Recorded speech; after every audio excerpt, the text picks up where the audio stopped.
मैं भारत को भारतीयता की मान्यता के आधार पर फिर से खड़ा करना चाहता हूं, उस काम में लगा हूं। आप श्रीमंत होना चाहते हैं, अमीर होना चाहते हैं, समृद्धशाली होना चाहते हैं, गरीबी से बाहर निकलना चाहते हैं, तो इसका सबसे सरल उपाय है खर्चा घटाओ और आमदनी बढ़ाओ।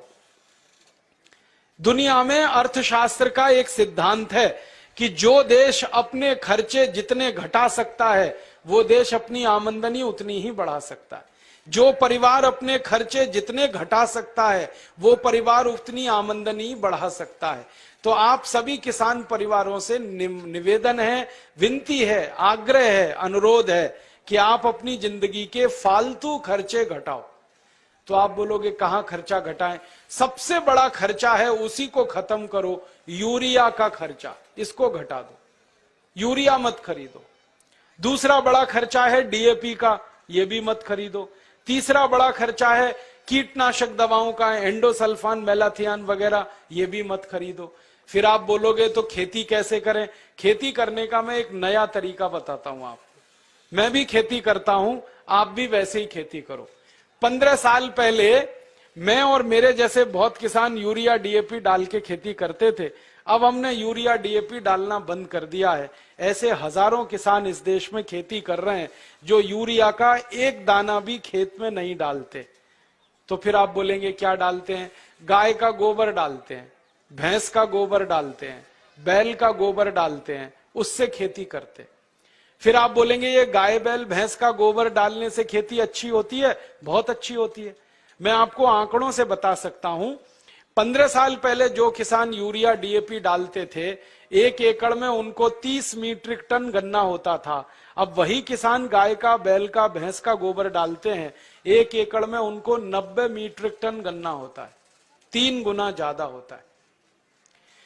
15 साल पहले जो किसान गेहूं पैदा करने के लिए 1 एकड़ खेत में यूरिया डीएपी डालकर 12 क्विंटल गेहूं करते थे, अब वही किसान 20 क्विंटल 22 क्विंटल तक गेहूं करते हैं गोबर और गोमूत्र डाल के।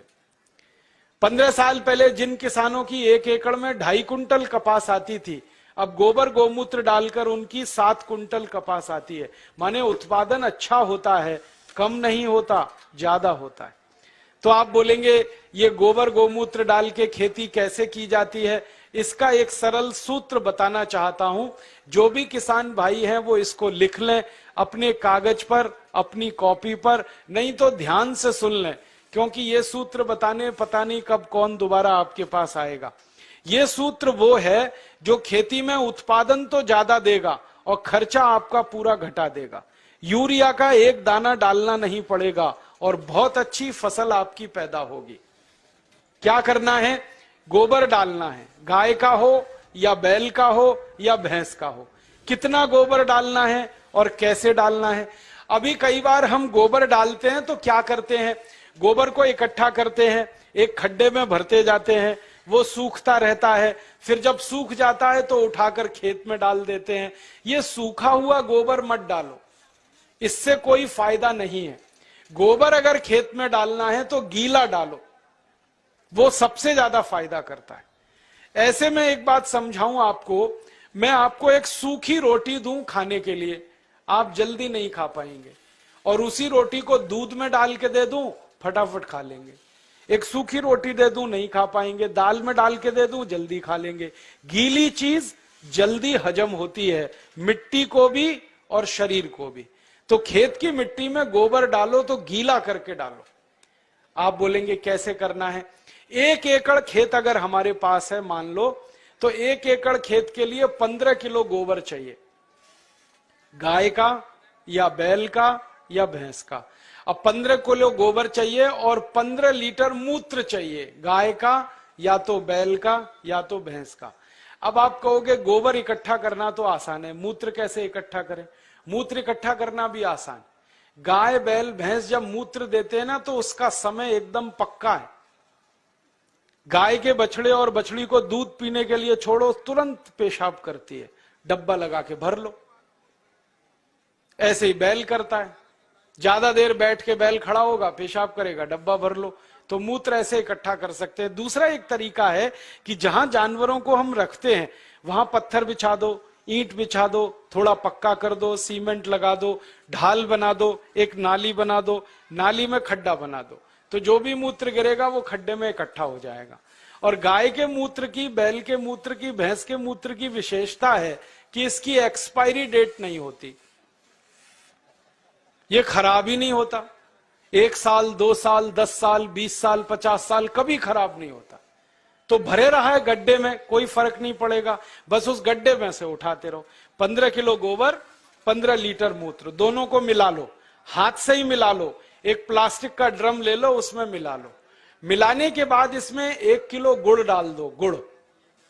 और गुड़ ऐसा डालना जो पुराना हो, जिसको कोई खाता ना हो, काला काला हो जाता है, एकदम पानी जैसा, जिसको हम छूना भी पसंद नहीं करते, वो गुड़ इसमें डाल दो 1 किलो। और 1 किलो डाल दो कोई भी दाल का आटा या चोकर। चोकर समझते हैं? गेहूं का आटा छानने के बाद जो निकलता है, क्या कहते हैं उसको? चोकर कहते हैं। वो डाल दो 1 किलो। या अगर सस्ती दाल हो घर में उत्पादन की हुई तो उसको पीस के 1 किलो डाल दो। तो 1 किलो चोकर या 1 किलो दाल का आटा। और इसमें डालो 1 किलो मिट्टी।